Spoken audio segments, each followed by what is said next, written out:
বন্ধুরা কেমন আছেন? আলহামদুলিল্লাহ আমি ভালো আছি। আমি আজকে একটু ডিম ভাপা করব ফুলকপি দিয়ে।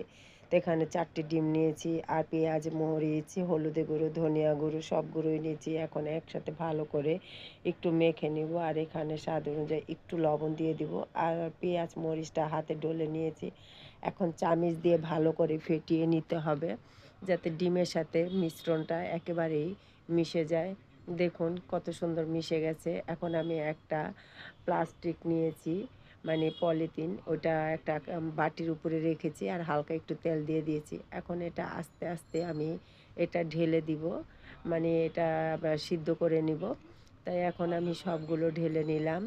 এখন আর এটা কোনো কিছুই করতে হবে না, তাই চুলার মধ্যে একটা কড়াই বসিয়ে স্ট্যান্ড বসিয়ে দিয়েছি, ওটার উপরেই এখন ঢাকনা দিয়ে ঢেকে রেখে দেব হওয়ার আগ পর্যন্ত। আর এখানে আবার আমি রান্নার জন্য নিয়েছি কিছুটা আলু আর নিয়েছি কিছুটা ফুলকপি। এটা এখন আমি ফুলকপি আলুটা একটু ভেজে নিব, কারণ ভাজাটা ঘ্রাণটা খুব ভালো লাগে, তাই ফুলকপিটা একটু তেলের মধ্যে ভেজে নিলাম। আর হলুদ দিয়ে মেখে নিয়েছি লবণ দিয়ে।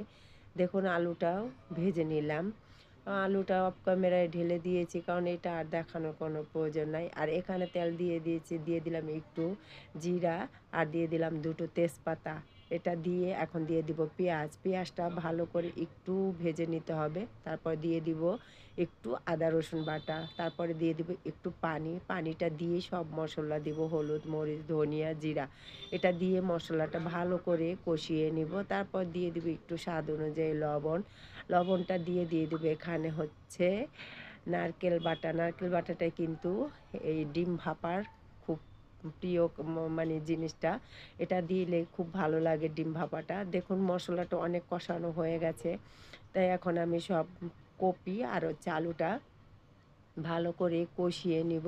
দেখুন আমি ভালো করে কষিয়ে নেব যাতে তেলটা উঠে যায় পুরোপুরি। দেখুন কপিটা কিন্তু উঠে গেছে তেলটা। এখন আমি পরিমাণ মতন পানি দিয়ে আমি এটা ঢেকে রেখে দিব। আর এদিকে ডিমটা যে সিদ্ধ করতে দিয়েছি, ডিমটা দেখুন সিদ্ধ হয়ে গেছে, কত সুন্দর উঠে গেছে।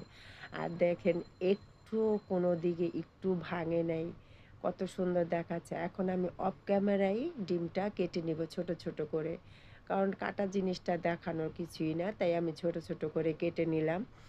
দেখুন দেখিয়ে দিলাম। এখন আমার তরকারিটা ঢাকনাটা উঠিয়ে নিলাম। দেখুন তরকারিটা প্রায় হয়ে গেছে। এখন আমি দিয়ে দিব সেই ডিমগুলো। ডিমগুলো দিয়ে একটু নাড়াচাড়া করে নিব, কারণ ডিমটা তো সিদ্ধই, ডিমটা দিয়ে বেশি আর রান্না করতে হবে না, তাই অল্প সময়ের মধ্যেই হয়ে যাবে। এখন দেখুন এখানে দিয়ে দিব কিছুটা ধনিয়া পাতা। ধনিয়া পাতাটা দিলে ঘ্রাণটা কিন্তু আলাদা ফ্লেভার।